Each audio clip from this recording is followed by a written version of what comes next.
네, 오늘의 말씀은 잠언서 5장 1절에서 6절까지의 말씀입니다.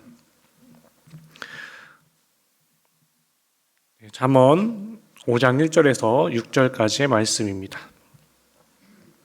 다 찾으셨으면 함께 교독하도록 하겠습니다. 제가 먼저 읽겠습니다. 내 아들아, 내 지혜에 주의하며 내 명철에 내 귀를 기울여서 대저 음녀의 입술은 꿀을 떨어뜨리며 그의 입은 기름보다 미끄러우나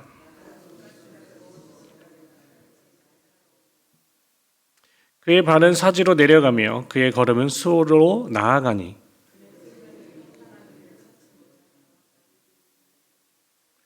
그것을 깨닫지 못하느니라. 아멘. 네, 오늘 본문은 세상엔 너무 큰 쾌락이 있다는 것과 또 그것에 우리가 미혹될 수도 있다는 것을 경고하고 있습니다. 그리고 그의 결과가 그의 삶이 어떠한지를 다시 한번 이야기하면서 우리는 어떠한 삶을 살아가야 되는지 어떻게 그것을 이겨내야 하는지 오늘 말씀을 통해 알아보도록 하겠습니다. 먼저 오늘의 본문 2절을 보시면 근신을 지키며 내 입술로 지식을 지키도록 하라라고 하였어요. 이는 1절에서 말씀하시고 있는 내 지혜에 주의하며 내 명철에 귀를 기울여야 할 이유와 결과를 말씀한 것입니다. 즉 지혜자가 전하는 지혜와 그 명철에 귀를 기울이게 되면 근신을 지키게 되는 것은 물론 입술로 지식을 지킬 수 있게 된다는 것입니다. 그런데 여기서 입술로 지식을 지킨다는 것은 그 의미가 좀 모호하기도 해요. 해석하기에 따라 하나님의 지식에 근거하지 않는 헛된 말을 함부로 내뱉지 아니한다라는 의미로 이해할 수도 있고, 하나님의 진리로부터 벗어나게 하려고 유혹하는 자들의 말을 반박하여 지식, 곧 하나님의 진리에서 떠나지 말라라는 의미로도 이해할 수 있습니다. 이 두 해석은 모두 가능한 해석이지만 오늘은 이 두 번째 후자의 해석에 근거하여 오늘 말씀을 살펴보려고 합니다. 우리가 하나님의 진리에 근거하여 이 신앙생활을 할 때 사단에 속한 자들은 우리를 거짓 교훈으로 유혹하여 그릇된 신앙의 길로 인도하려고 합니다. 사단은 결코 우리가 편안하게 신앙생활 하도록 그냥 내버려 주지 않는다는 거예요. 사단의 목적은 하나님을 대적하게 하고 하나님께 속한 우리들을 망하게 하는 데 있습니다.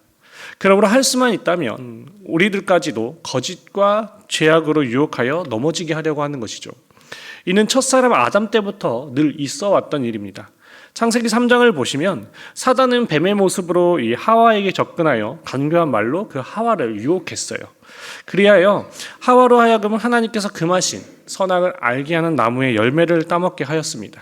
그 결과 영원히 죽지 않을 가능성을 지닌 존재로 지음을 받은 우리 인간에게 죽음은 찾아오게 되었던 것이죠.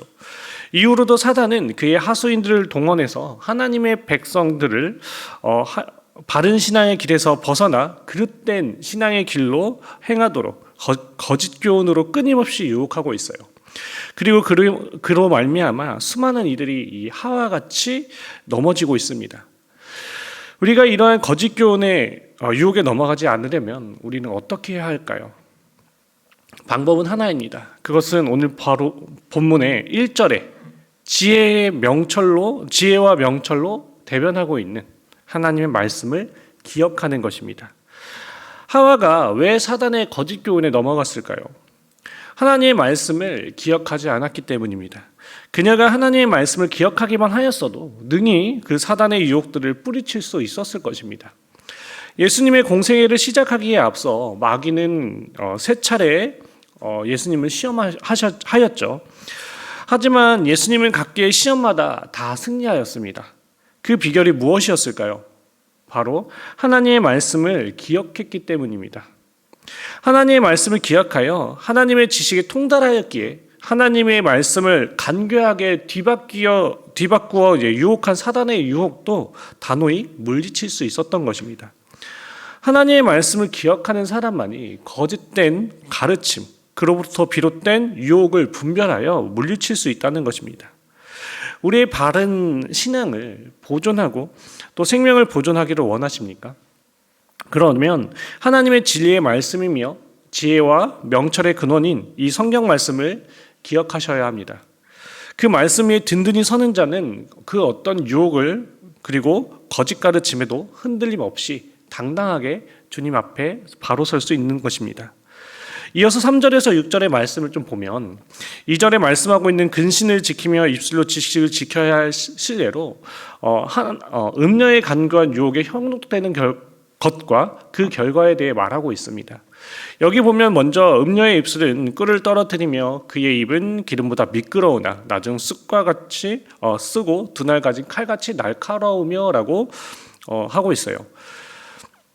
여기서 꿀과 기름은 다 같이 사람을 현혹하는 음녀의 유혹의 말을 비유적으로 묘사한 말입니다. 음녀의 말은 꿀과 같이 달콤합니다. 또한 기름처럼 부드럽게 사람의 마음을 매료시킵니다. 그러므로 많은 사람들이 그 음녀의 유혹에 넘어갑니다. 그런데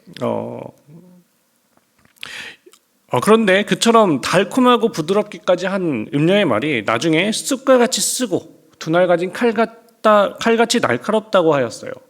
여기서 쑥과 두 날 가진 칼은 사람에게 미치는 고통과 결정적인 이 해악을 비유적으로 묘사한 것이므로 4, 5절의 말씀은 음녀의 유혹의 말은 달콤하고 부드럽지만 거기에 현혹되어 넘어가게 되면 그것은 자기에게 쓰디쓴 고통과 결정적인 해악을 끼치게 된다는 것입니다. 5절은 이를 그의 발은 사지로 내려가며 그의 걸음은 수월로 나아가는 것으로 묘사하고 있어요. 이는 물론 음녀에 대하여 언급한 것입니다. 그러나 이는 음녀에게 미혹된 자의 결과를 말하는 것이기도 합니다. 왜냐하면 음녀에게 미혹되어 그와 결합된 자는 음녀와 같은 길을 걷게 되기 때문입니다. 그래서 음녀의 말은 얼마나 달콤합니다. 그리고 사람을 매료시킵니다. 거기에 그 음녀가 외모까지 아름답기까지 한다면 그들의 유혹을 뿌리치기란 쉽지 않을 것입니다. 그래서 웬만한 의지가 아니고서는 그 음녀의 유혹에 쉽게 넘어갑니다. 하지만 음녀의 유혹에 현혹되어 넘어가게 된다면 나중에는 그 유혹이 고통과 결정적으로 해악으로 돌아오게 됩니다. 우선 많은 재물을 탕진할 수도 있고요. 가정의 불화와 파탄, 건강의 악화, 심한 경우 치명적인 질병에도 걸릴 수가 있습니다. 음녀의 말은 꿀과 기름으로 포장된 쓴 쑥과 두 낡아진 칼과 같습니다. 그런데 이는 비단 음녀의 유혹만 그런 것이 아니죠. 그것은 모든 죄가 다 그와 같습니다. 사실 여기서의 음녀는 모든 죄를 상징합니다. 죄의 유혹은 처음에는 거절할 수 없을 정도로 달콤합니다. 향기롭고 매력적이죠. 특히 죄의 본성을 가지고 태어난 인간에게는 죄는 거절하기 어려운 유혹입니다. 하와를 유혹한 뱀의 말이 얼마나 달콤하고 부드러운 것이었습니까? 인간이 하나님과 같이 된다는 것은 대단히 매력적인 것이 아닐 수 없어요. 그것은 거절하기 어려운 유혹이었습니다. 그것은 보암직도 하고 또 먹음직스럽기도 한 것이었어요. 결국 하와는 뱀의 유혹에 넘어가 그 죄를 범하고 말았습니다. 그러나 그 결과는 너무나 고통스러운 것이었어요. 그것은 바로 사망의 길로 내려가는 것이었습니다. 죄란 이런 특성을 가지고 있어요. 우리는 죄의 이러한 실체를 분명히 알아야 합니다. 죄는 정말로 매력적인 것이지만 그 결과는 사망이라는 것을 기억하셔야 합니다. 성경은 분명하게 그 죄의 삭은 사망이라고 경고하고 있어요. 따라서 우리는 그 죄는 아무리 매력적인 것이라고 나도 단호하게 물리쳐야 합니다. 우리 주님께서는 이 마귀가 자기에게 절만하면 세상의 모든 영광을 다 주겠다고 거부하기 어려운 조건으로 유혹하였어요. 그때 죄의 실상을 아셨기 때문에 단호하게 물리칠 수 있었고 그로 말미암아 승리할 수 있었던 것입니다. 우리들 역시 이 죄의 실체를 분명히 알아서 모든 죄의 유혹을 단호히 물리치시고 승리하는 우리 온전한 그리스도인들 되시기를 소망합니다. 마지막으로 5절과 6절을 보시면 그의 발은 사지로 내려가며 그의 걸음은 수월로 나아가나니 그는 생명의 평탄한 길을 찾지 못하며 자기 길이 든든하지 못하여도 그것을 깨닫지 못하느니라 라고 하였습니다. 여기서 그는 음녀와 그로 상징되는 모든 악인들을 가리킵니다. 본문이 말씀하는 것처럼 악인들이 가는 길은 사지와 음부로 가는 길입니다. 여기서 솔로몬은 그들이 사지와 스올로 곧 파멸의 구렁텅이로 향해 제 발로 나아가는 이유에 대해서 두 가지를 이야기해요. 첫째는 그들이 생명의 평탄한 길을 찾지 못하기 때문이며, 둘째는 그들의 길이 든든치 못함에도 그것을 깨닫지 못했기 때문이라는 것입니다. 여기서 우리가 특별히 주목해야 할 표현은 발, 걸음, 그리고 길 등의 표현입니다. 이는 모두 연결된 표현들이죠. 이러한 표현들은 성경에서 문자적인 의미로 사용되기보다는 행동 방식, 습관, 거듭되는 삶의 태도 또는 추구하는 목표를 지칭하는 표현으로 종종 사용됩니다. 이를 감안하여 우리 오늘 본문의 말씀을 보면 그들의 행동 방식이나 습관, 삶의 태도가 죽음의 자리로 내려가고 있으며 소울, 곧 멸망의 자리로 향하고 있다는 의미를 전달하고 있어요. 또 그 행하는 바와 추구하는 바가 모두 그릇되고 죄악된 방향으로 치우쳐 있다는 의미를 전달하기도 합니다. 이러한 악인들의 행태를 통해 우리는 어째서 악인들이 그토록 악하고 절망적인 길, 죽음으로 자초하는 길에 접어들게 되는지, 또 거기서 헤어나지 못하는지를 확인할 수 있습니다. 그 이유가 어디 있습니까? 바로 그들의 악에 물든 습관 때문입니다. 악에 찌들어서 도무지 이 선을 행할 수 없는 그 삶의 모습, 삶의 방식 때문이죠. 그 입으로 악한 말을 내뱉어야지만 문장을 만들 수가 있고, 그 손으로 악을 행해야지만 직성이 풀리고 타인들을 넘어뜨리고 괴롭게 해야만 잠을 잘 수 있는 그들의 습성 때문입니다. 이미 이와 관련해서 솔로몬은 앞장 4절에서 이렇게 말하고 있어요. 그들은 악을 행하지 못하면 자지 못하며 사람을 넘어뜨리지 못하면 잠이 오지 아니하며 불의의 떡을 먹으며 강포의 술을 마심이라 라는 표현을 통해서 묘사하고 있습니다. 이러한 악인의 모양, 악인의 물든 이 삶의 모습은 사악한 것이고 혐오스러운 것이기도 하지만 또 안타깝기도 하고 불쌍하기도 합니다. 본절에서 솔로몬이 지적하는 것처럼 그들은 스스로 무덤을 파고 자기 목을 끌어 파멸의 구덩이에 던지는 일을 하는 자들이기 때문입니다.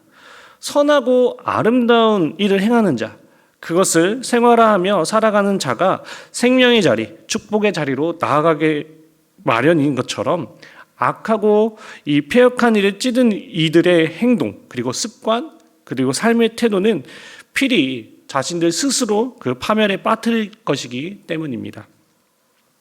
그들이 이처럼 비참한 자신들의 운명을 알지도 못할 뿐더러 안다 해도 자기들도 이제는 어쩌지 못하는 죄된 이 습성으로 결코 그 파멸의 수렁에서 헤어나올 수 없는 운명에 처해 있기 때문입니다. 그렇다면 오늘 우리가 이 말씀을 통해 얻어야 할 교훈은 어디에 있을까요? 그것은 그들이 악한 행동, 악한 습성, 악한 삶의 방식과 태도로 인해 파멸을 자초하는 것을 반면교사로 삼아 우리의 행실과 습관, 그리고 방식과 태도를 선하고 아름다운 것으로 가꾸라는 것이라는 것입니다. 우리가 취하는 행동 그 하나하나가 우리의 오늘, 그리고 우리의 내일과 미래, 영혼을 결정짓는 것임을 알고서 선하고 아름다운 것만을 그 습관화해야 하겠습니다. 그리하면 하나님은 우리의 한 걸음 한 걸음, 우리의 가는 길, 우리의 모든 삶을 지키시고 보호하시고 영원하고 온전한 축복을 주시는 그 은혜를 누리시기를 소망합니다. 오늘의 말씀을 정리하겠습니다. 우리가 하나님을 경외하고 또 말씀을 받아 사는 것은 하나님께서 특별히 베풀어 주신 은혜입니다. 얼마나 큰 은혜를 받았는지를 몰라요. 그러나 공기를 마시고 살면서 공기의 고마움을 모르듯 은혜 안에 살면 이러한 은혜조차 모를 수가 있습니다. 그래서 세상을 기웃기웃거리기도 합니다. 그러다가 입에서 꿀을 떨어뜨리는 음료를 만나면 그 달콤함에 자극을 받고 마치 신앙생활을 잘하고 산 것이 속아 산 것처럼 생각될 수도 있어요. 세상에는 이처럼 너무도 큰 쾌락이 있다는 생각에 거기에 미혹될 수도 있는 것입니다. 그러나 본문에서 살펴보았듯이 일단 외적으로 나타나는 그 쾌락이 마치 꿀처럼 감미롭고 또 즐거워 보이지만 거기에는 파멸의 칼이 숨겨져 있다는 것을 가르쳐주고 있습니다. 자, 아울러 죄악을 저지르고 그것이 습관화된 자들은 또 거기서 헤어날 수조차 없음을 지적하면서 이러한 악인의 운명에 반하는 선하고 지혜로운 삶을 쫓아 행할 것을 오늘 말씀하고 있는 것입니다. 이 오늘의 말씀을 우리가 가슴에 새기고 기억하여야 합니다. 그래야 죄악이 건네는 그 모든 유혹을 단호히 거부하며 의의 길 그리고 믿음의 길 구원의 길에서 벗어나지 않도록 않는 그 복된 삶을 살아가는 우리들이 되기를 소망합니다. 네, 오늘의 이 말씀을 기억하며 우리 함께 기도하며 승리하며 나아가길 소망합니다.